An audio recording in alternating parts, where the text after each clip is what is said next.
नमस्कार, मैं डॉक्टर मुकुल खंडेलवाल आज आप लोगों को ऋषि टॉल्स्टॉय के बारे में बतला रही हूँ। ऋषि टॉल्स्टॉय का जन्म सन 1828 में तथा इनकी मृत्यु सन 1910 में हुई। वे धर्म के सच्चे जिज्ञासु थे और उन्होंने उसके तत्वों को बहुत अंश में जान लिया था। टॉल्स्टॉय का जन्म जिस घराने में हुआ था वह यूनानी संप्रदाय का अनुयायी था। यह ईसाई मत की एक शाखा है जिसमें प्रार्थना और व्रत आदि पर बहुत जोर दिया जाता था। टॉल्स्टॉय अपने बारे में लिखते हैं, आरंभिक अवस्था में जो धार्मिक विचार मेरे भीतर भरे गए थे वे धीरे धीरे नष्ट हो गए। मैंने जब छोटा था तभी 15 वर्ष की अवस्था का रहा होऊंगा, तभी मुझे ऐसा लगने लगा कि मैं धर्म विमुख हो रहा हूँ। 16 वर्ष की अवस्था से मैंने प्रार्थना करना छोड़ दिया और व्रतों को अंतिम नमस्कार कर लिया था। बचपन से सीखे गए धार्मिक सिद्धांतों से मेरा विश्वास उठ गया था। जब धर्म की नींव कमजोर पड़ जाती है और उसका सार तत्व निकल जाता है तो मनुष्य का चरित्र भी कायम नहीं रह पाता। आरंभिक जीवन में धर्म के बिना उनकी क्या दशा हुई, इसका वर्णन करते हुए लिखते हैं, मैं हृदय से इस बात की खोज में था कि किसी प्रकार नेक तथा अच्छा मनुष्य बनूं, परंतु इस नेकी की खोज में मैं अकेला ही था। अन्य लोग इसे संकीपन बतलाते थे। जब मैंने अपने इष्ट मित्रों तथा परिचितों से अपने नेक बनने की इच्छा प्रकट की तो लोगों ने मेरी हंसी उड़ाई और मुझे घृणा की दृष्टि से देखा, किंतु जब मैंने पार्श्विक वृत्तियां प्रकट की तो लोगों ने मेरी प्रशंसा की। मैंने अपने उच्च वंशीय समाज में सांसारिक वासनाओं, विषय भोग, घमंड, क्रोध, बदला लेना आदि का ही अधिक सम्मान देखा। जब मैंने भी इस विषय में अपने पूर्वजों का अनुकरण किया तो मुझे प्रतीत हुआ कि लोग मुझसे बहुत प्रसन्न हैं और मैं कोई नई या अनोखी बात नहीं कर रहा हूँ। वे कहते हैं, जब मैं अपने जीवन के उस समय पर दृष्टि डालता हूँ तो मुझे बड़ा कष्ट होता है और अपने आप से भी घृणा होती है। मैंने युद्धों में नर हत्या की, दूसरों की जान लेने के विचार से द्वंद्व युद्ध लड़े, जुआ खेला, कृषकों के कठिन परिश्रम से उपार्जित धन को व्यर्थ के कामों में व्यय किया, दुराचारणी स्त्रियों से संबंध रखा, लोगों को धोखा दिया, मिथ्या भाषण, लूटमार, मद्यपान आदि सब कुछ किया। कदाचित ही ऐसा कोई बुरा कार्य हो जो मुझसे बचा हो। इसके बावजूद मैं दूसरे लोगों की दृष्टि में सज्जन समझा जाता था। 10 वर्षों तक मेरा जीवन इसी प्रकार व्यतीत हुआ। उस समय मैं जो भी लेख आदि लिखा करता था वे भी नाम तथा धन उपार्जन के लिए ही लिखता था। पद, प्रतिष्ठा, धनोपार्जन करने में मैं इतना खो गया कि मैंने अपने उच्च भावों पर पर्दा डाल दिया था, उनकी हंसी उड़ाई। फिर भी जब मैं 26 वर्ष की अवस्था में रूस की राजधानी सेंट पीटर्सबर्ग गया तो वहाँ के प्रसिद्ध लेखकों ने मेरा बड़े जोर शोर से स्वागत किया और मेरी पुस्तकों की प्रशंसा की। मनुष्य का ये स्वभाव होता है कि अपने दोषों को दूर करने के बजाय जब वह उल्टे सीधे तर्कों द्वारा अर्थ का अनर्थ करता रहता है तब उससे उसके भीतर जो है एक ऐसी अहम वृत्ति बढ़ती रहती है जिसका कोई आधार नहीं होता। टॉल्स्टॉय भी उस समय अन्य मनुष्यों की भांति हो गए। पवित्रता से जीवन यापन करने का पुराना उद्देश्य उनका न जाने कहाँ उड़ गया।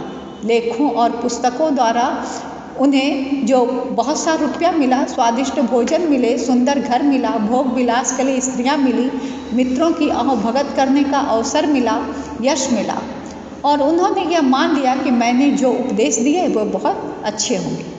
परंतु 2-3 वर्षों बाद उनका विश्वास कुछ ढीला पड़ने लगा। पहली शंका तो इस कारण हुई कि सब लेखक किसी विषय पर एकमत नहीं होते। कुछ कहते हैं कि हम ही सत्य हैं और संसार के शेष लेखक गलती पर हैं। कुछ अन्य लेखक समझते हैं कि जो कुछ हैं हम ही हैं। कुछ लेखक ऐसे भी मिले जिन्हें अपने लाभ के अतिरिक्त अच्छे बुरे से कोई मतलब भी नहीं था। तो उनके मन में जो था वो तरह तरह के विचार आने लगे। इसके अतिरिक्त कुछ लोगों का जब उन्होंने आंतरिक जीवन को देखा, झांका तो उनका आंतरिक जीवन बदचलनी का था। इन सभी बातों से टॉल्स्टॉय को मनुष्य जाति तथा अपने आप से भी घृणा हो गई। युवावस्था में अन्य कोई मार्ग ज्ञात न होने से वे उस तरफ झुके भी तो उनकी आत्मा उन्हें बराबर धिक्कारती रही, कचोटती रही। अतः उन्होंने समझ लिया कि यह रास्ता गलत है। टॉल्स्टॉय आध्यात्मिक जीवन की ओर मुड़ जाते हैं। यद्यपि वे कुलीन वंश के थे, उन्हें प्रचुर सामाजिक प्रतिष्ठा प्राप्त थी। रूसी भाषा का सबसे बड़ा लेखक और विश्व का एक प्रसिद्ध कहानीकार होने का यश उन्हें प्राप्त था। कौटुंबिक जीवन की जब बात की जाए तो वो भी भरा पूरा था। पत्नी और कई बच्चे भी थे। इस प्रकार अर्थ की दृष्टि से, प्रतिष्ठा की दृष्टि से, कीर्ति की दृष्टि से, कुटुंब की दृष्टि से, सभी दृष्टियों से वे भरपूर थे। और यानी जीवन में असंतुष्ट होने का कोई बाहरी कारण उनके पास नहीं था। फिर भी वे धर्म तथा ईश्वर की वास्तविकता को जानने के लिए वर्षों व्याकुल रहे। 50 वर्ष की अवस्था में जीवन संबंधी अनेक प्रश्नों ने उनके हृदय को मथ डाला। वे ईश्वर को जानने के लिए अत्यंत व्याकुल हो गए। उस समय की उनकी दशा का वर्णन करते हुए लेखक स्टीफन ज्विंग ने लिखा है, उनके जीवन की धारा ही रुक गई। जीवन अशुभ हो गया। उन्होंने अपने अंग अंग को जीवन रहित अनुभव किया, मानो वे स्वयं से ही पूछना चाहते हों कि उन्हें क्या हो गया है, क्यों एकाएक उदासी छा गई, क्यों भय का भूत ऊपर हावी हो गया, क्यों कोई चीज़ उनके मन को नहीं रुचती, उन्हें प्रभावित नहीं करती। वे मात्र यह अनुभव करते थे कि काम से उनका जीव चट गया है, अपने बच्चों में उन्हें कोई रस नहीं रह गया है। उन्होंने यह अनुभव किया कि स्वयं उनके लिए भी जीवन में सिवाय पीड़ा, मौत और निरंतर श्रम के अतिरिक्त और कुछ नहीं है। इसलिए उन्होंने निश्चय किया कि वे इस तरह जिंदा नहीं रह सकते। या तो उन्हें जीवन का कोई अर्थ, उद्देश्य प्राप्त हो, नहीं तो वे अपने आप को गोली मार लेंगे। टॉल्स्टॉय ने बुद्धि और तर्क पूर्वक जीवन की समस्या की जांच पड़ताल की तो ईसाई धर्म माने जो था वो जरा भी न ठहर सका। उन्हें ईसाई चर्च निकम्मे, बेईमान तथा मूर्ख लोगों का झुंड लगा, जो सरकार की सहायता से अपना काम चलाते हैं और बदले में जो है अन्य लोगों पर शासन करने में उनकी सहायता करते हैं। इस प्रकार के विचारों के कारण टॉल्स्टॉय का राज्य तथा चर्च दोनों से संघर्ष हो गया। सरकार ने उनकी रचनाओं पर कड़ी निगरानी शुरू कर दी और चर्च ने उनको जाति से बाहर निकाल दिया। चर्च की पंचायत के आदेश का उत्तर देते हुए उन्होंने कहा, मैंने सबसे पहले चर्च के कट्टरपंथी धर्म को ही सर्वोच्च स्थान दिया था। उसके पश्चात सामान्य ईसाई धर्म के आदेशों का पालन करने लगा। पर जब इनसे मुझे मानसिक शांति नहीं मिली तो मैं सच्चाई को ही सबसे ज़्यादा प्यार करने लगा हूँ। आगे चलकर इस खोज कार्य में वे मानसिक ज्ञान रूपी जंगल में गुम हो गए। वे संसार के प्रमुख स्वतंत्र विचारकों के कथनों पर मनन करने लगे। वास्तव में टॉल्स्टॉय उस समय भारतीय शास्त्रों के दुखवाद के सिद्धांतों को मान रहे थे। हमारे देश के अनेक मनीषियों ने संसार को दुखमय कहा है, क्योंकि इसका रूप, जन्म और मृत्यु दोनों ही दुखदायी है। बीच के समय मनुष्य धन, स्त्री, परिवार के संपर्क को जो सुख समझता है वह प्रायः उसका भ्रम है, जिससे भारतीय ऋषि मुनियों ने माया की संज्ञा दी है। यह माया मनुष्य को कभी सच्चा सुख नहीं दे सकती। टॉल्स्टॉय ने उस समय भारतीय दृष्टिकोण को ही ज़्यादा सही समझा। वे अधिकतर निर्धनों, साधारण मनुष्यों, किसानों, यात्रियों तथा साधुओं की संगति में रहने लगे। यद्यपि ये लोग भी उसी ईसाई धर्म पर विश्वास रखते थे जिनका उपदेश पादरी दिया करते थे, परंतु जहाँ धनाढ्य लोगों में एक दो व्यक्ति ही ऐसे मिल सकते हैं जो धर्महीन न हों।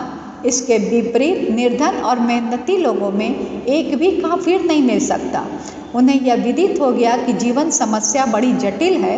यह बात उन्हीं लोगों ने फैलाई है जो स्वयं काम न करके दूसरों की कमाई तथा सेवा पर जीते हैं। इसके विपरीत गरीब लोग अपने जीवन के कष्ट और आपदाओं को इस विश्वास पर झेलते हैं कि जो भी कुछ हो रहा है ईश्वर हमारे भले के लिए ही कर रहे हैं। उन्होंने अनुभव किया कि मनुष्य का धर्म परिश्रम करना है, केवल अपने लिए ही नहीं वरन समाज के लिए भी। ईश्वर की खोज में जीवन व्यतीत करो, क्योंकि ईश्वर के बिना जीवन ही कहाँ है। यह विचार उनके भीतर दृढ़ हो गया तो उन्हें एक अद्भुत शक्ति और प्रकाश ने घेर लिया जो अंत समय तक उनके साथ रहा। जब से टॉल्स्टॉय ने उस असीम ईश्वरीय शक्ति पर विश्वास किया, तब से उनके जीवन की काया ही पलट हो गई। उन्होंने जिस जिस बात को दूषित समझा, गलत समझा और अपने तथा दूसरों के लिए अहितकर समझा, उसे तुरंत छोड़ दिया। अपनी लाखों रुपए की जमींदारी की आमदनी में से घर वालों के विरोध का सामना करते हुए जितना बन पड़ा संभव हुआ, उतना निर्धनों को दे डाला। फिर भी वे जमींदारी की कमाई से स्वयं एक पैसा भी नहीं लेते थे। अपना खर्च जूता बनाकर चलाते थे।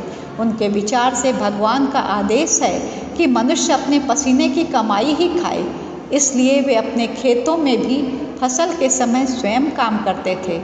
उन्हें रईस व्यक्तियों से विरक्ति हो गई थी। जब घर वाले उनके त्याग और दान के कार्यों में बराबर अड़ंगा लगाने लगे, तो वे बहुत दुखी हो गए और इसी दुख से उन्होंने एक सन्यासी की भांति एक दिन सब कुछ छोड़ दिया और केवल बिस्तर अपनी पीठ पर लाद कर वे घर से निकल पड़े।